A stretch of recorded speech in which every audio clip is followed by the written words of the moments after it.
నిజామాబాద్ ప్రభుత్వ ఆసుపత్రిలో ఎన్కౌంటర్ జరిగింది. కానిస్టేబుల్ ప్రమోద్ హత్య కేసులో నిందితుడు రౌడీ షీటర్ రియాజ్ హతమయ్యాడు. సెక్యూరిటీ గార్డుగా ఉన్న కానిస్టేబుల్ నుంచి రియాజ్ గన్ లాక్కొని కాల్పులు జరపబోయాడని డీజీపీ తెలిపారు. ప్రజల ప్రాణాలు కాపాడే ప్రయత్నంలోనే రియాజ్ పై కాల్పులు జరిపినట్లు ఆయన స్పష్టం చేశారు. నిజామాబాద్ సిసిఎస్ కానిస్టేబుల్ ప్రమోద్ హత్య రాష్ట్ర వ్యాప్తంగా సంచలనం రేకెత్తించింది. ఈ నెల 17న ప్రమోద్ను రియాజ్ పొడిచి చంపాడు. కానిస్టేబుల్ను చంపేశాక రియాజ్ పారిపోయాడు. అతన్ని పట్టుకునేందుకు పోలీసులు 2 రోజుల పాటు తీవ్రంగా గాలించారు. శనివారం రాత్రి ఓ చోట రియాజ్ కనిపించగా పోలీసులు పట్టుకునే లోపే కెనాల్లోకి దూకి తప్పించుకున్నాడు. అక్కడ అతడి బైక్ను స్వాధీనం చేసుకున్నారు. ఆదివారం మధ్యాహ్నం నగరంలోని సారంగపూర్ శివారులో రియాజ్ ఉన్నట్లు సమాచారం అందడంతో వెంటనే అక్కడికి చేరుకున్నారు.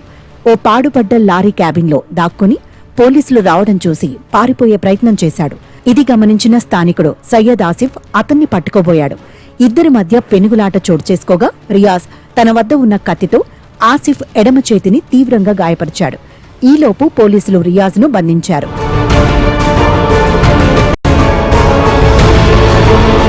ఆసిఫ్తో జరిగిన ఘర్షణలో రియాజ్ సైతం తీవ్రంగా గాయపడటంతో నిజామాబాద్ ప్రభుత్వ ఆసుపత్రికి తరలించి చికిత్స అందిస్తున్నారు.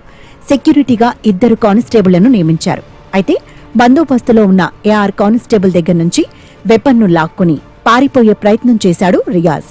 ఈ ప్రయత్నంలో ఏఆర్ కానిస్టేబుల్ కి స్వల్ప గాయాలయ్యాయి. వెంటనే అలర్ట్ అయిన మరో కానిస్టేబుల్ రియాజ్ పై కాల్పులు జరిపాడు. దీంతో అతడు ప్రాణాలు కోల్పోయాడు. ఈ రియాజ్ అనే వ్యక్తిని అంత గోల చేస్తున్న వ్యక్తిని తీసుకెళ్లి అతను బెడ్ దగ్గర కూర్చోబెట్టే ప్రయత్నం చేశారు. కూర్చోబెట్టే ప్రయత్నంలో కానిస్టేబుల్ గారి దగ్గర ఉన్న తుపాకీని లాక్కుని రియాజ్ ట్రిగ్గర్ ఎత్తడం మొదలుపెట్టాడు. అది పాడేయని ఆరే చెప్తున్న వినకుండా ట్రిగ్గర్ ఎత్తుతుంటే గత్యంతరం లేక ఆర్ఐ గారు ఫైర్ చేయడం జరిగింది.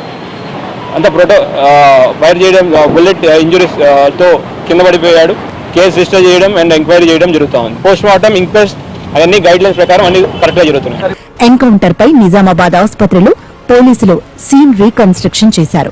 జ్యుడిషియల్ ఎంక్వైరీ తర్వాత మంగళవారం మృతదేహానికి పోస్ట్ మార్టం చేయనున్నారు. రియాజ్ పై సిసిఎస్ కానిస్టేబుల్ ప్రమోద్ హత్య సహా 40 కేసులున్నాయి. ఎన్కౌంటర్ తో నిజామాబాద్ లో పోలీసులు సంబరాలు చేసుకున్నారు.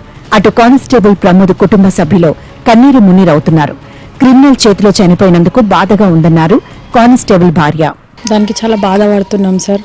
ఒక క్రిమినల్ చేతిలో చనిపోయినందుకు చాలా చాలా బాధ ఉంది సార్. మార్నింగ్ 4:30కి హైదరాబాద్ వెళ్ళేసి వస్తా అనేసి వెళ్ళారు సార్. 6:30కి వచ్చిండ్రు. రాగానే 7:30కి అట్లా కాల్ వచ్చింది టౌన్ నుంచి. సరే నేను వస్తున్నా అని చెప్పేసి నాకు ఒక 10 minutesలో వచ్చేస్తాను నేను అని చెప్పేసి వెళ్ళిండ్రు. ఏం లేదు సార్, మా బాబా నాకు 8:30కి అట్లా కాల్ చేసిండ్రు. 8:30కి కాల్ చేసి నువ్వు గవర్నమెంట్ హాస్పిటల్కి రండి అంటే అక్కడికి వెళ్ళినాం సార్.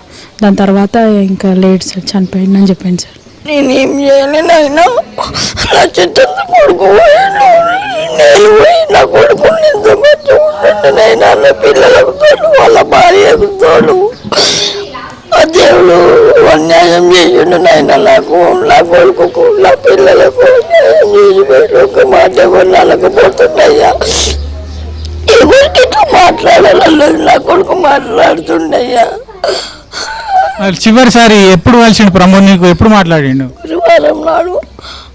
గురువారం నాడు సాయంత్రము. అమ్మ నేను దొంగలు, నేను పైన ఉన్నా. అమ్మ ఇట నిలబడ్డాడు కొడుకు. అమ్మ నేను హైదరాబాద్ పోతున్నమ్మా అంటే ఎందుకు కొడుకు అన్న. అమ్మ దొంగలు పట్టుకొస్తామ్మా అన్నాడు. అయ్యా భద్రం కొడుక, దొంగలు మంచోళ్ళు వారన్నయ్య అంతే. మళ్ళా శుక్రవారం నన్నతో మాట్లాడలేదు నాయన. ఆయన డ్యూటీకి పోయేటప్పుడు రోజు గంట మాట్లాడుకుంటాడు. రియాజ్ ఎన్కౌంటర్ పై తెలంగాణ డీజీపీ శివధర్ రెడ్డి స్పందించారు. సెక్యూరిటీ గార్డుగా ఉన్న కానిస్టేబుల్ నుంచి రియాజ్ గన్ లాక్కోబోయాడని, పోలీసులపైకి కాల్పులు జరిపేందుకు ప్రయత్నించాడన్నారు.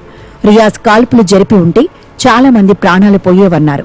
ప్రజల ప్రాణాలు కాపాడే ప్రయత్నంలోనే రియాజ్ పై కాల్పులు జరిపినట్టు డీజీపీ ఒక ప్రకటనలో స్పష్టం చేశారు.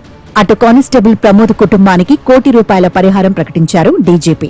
ప్రమోద్ కుటుంబ సభ్యుల్లో ఒకరికి ప్రభుత్వ ఉద్యోగంతో పాటు పదవీ విరమణ వరకు వచ్చే శాలరీ అందిస్తామన్నారు.